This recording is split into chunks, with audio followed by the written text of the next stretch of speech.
Assalamualaikum warahmatullahi wabarakatuh. Di sini saya akan menjelaskan mengenai ilustrasi 7 layer OC pada pengiriman surat melalui pos.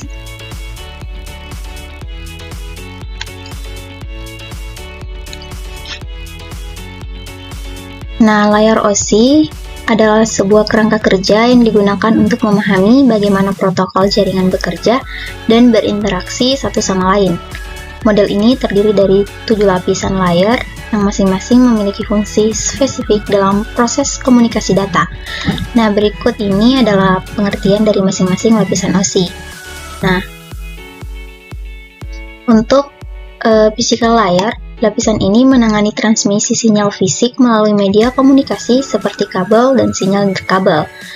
Kemudian data link layer, lapisan ini bertanggung jawab untuk mendeteksi dan memperbaiki kesalahan yang terjadi pada lapisan fisik serta mengatur aliran data antar dua perangkat dalam satu jaringan.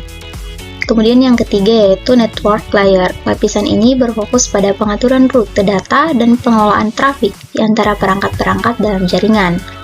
Kemudian transport layer. Lapisan ini menyediakan mekanisme untuk pengiriman data antara perangkat sumber dan tujuan yang dengan memastikan pengiriman data yang dapat diandalkan, terurut, dan tanpa kesalahan. Kemudian session layer mengelola dan mempertahankan sesi komunikasi antar dua perangkat. Kemudian presentation layer bertanggung jawab untuk mengonversi, menginskripsi, dan mengkompresi data agar dapat dipahami oleh aplikasi penerima. Kemudian yang terakhir yaitu application layer. Lapisan ini adalah lapisan teratas dalam model OC. Di sini aplikasi dan pengguna akhir berinteraksi dengan jaringan. Kemudian untuk ilustrasi dari 7 layer OC tersebut saya terapkan dalam pengiriman surat melalui pos. Nah, mari kita mulai. Yang pertama yaitu physical layer. Pada lapisan ini, surat dicetak pada kertas dan ditempatkan di dalam amplop. Proses ini melibatkan media fisik berupa kertas, tinta, dan juga amplop yang digunakan untuk mengirimkan informasi. Kemudian untuk data link layer, yaitu surat diberi alamat pengirim dan alamat penerima pada amplop. Alamat ini adalah contoh dari lapisan data link untuk memastikan bahwa surat dikirim ke tujuan yang benar. Kemudian untuk network layer, mencari biaya ongkos kirim. Nah, biaya ongkos kirim ini cukup variatif, tergantung dari banyak hal. Namun untuk biaya ongkos kirim sendiri dapat dicek melalui situs pos Indonesia di bagian hitung tarif pengiriman.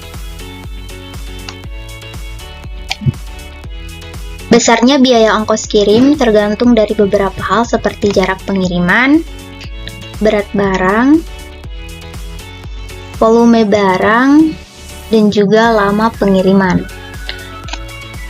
Kemudian untuk transport layer, yaitu langkah-langkahnya. Yang pertama, kita membawa surat yang akan dikirim ke kantor pos terdekat.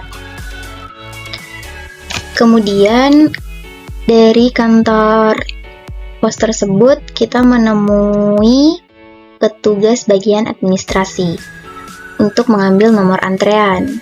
Kemudian selanjutnya kita menyerahkan dokumen tersebut ke kantor pos. Kemudian yang kelima yaitu session layer. Nah, pada session layer ini kita diberi nomor resi. Nah, penerimaan form kecil sebagai bukti pengiriman. Dalam bukti pengiriman tersebut pasti terdapat nomor resi, seperti jasa pengiriman lainnya. Nomor resi ini sangat penting karena dengan nomor tersebut kita bisa melacak keberadaan barang yang dikirim. Biasanya nomor resi terletak sebelah kanan atas di bawah barcode seperti yang ditunjukkan gambar di bawah ini. Kemudian untuk presentation layer, nah surat yang dapat berisi berbagai jenis data seperti teks, gambar, dan juga dokumen. Penampilan surat yang rapi dan isinya yang mudah dibaca adalah contoh dari lapisan presentasi. Selanjutnya yang terakhir yaitu application layer. Pengirim membuat dan mengirim surat melalui layanan pos. Pengirim surat merupakan aplikasi langsung dari konsep ini, memungkinkan pengguna untuk berinteraksi dengan jasa pengiriman melalui antarmuka aplikasi pos. Nah, dengan cara ini, pengiriman surat melalui pos mencakup berbagai aspek dari model OSI, memastikan bahwa surat dikirim dengan aman dan efisien ke tujuan yang tepat. Terima kasih. Assalamualaikum warahmatullahi wabarakatuh.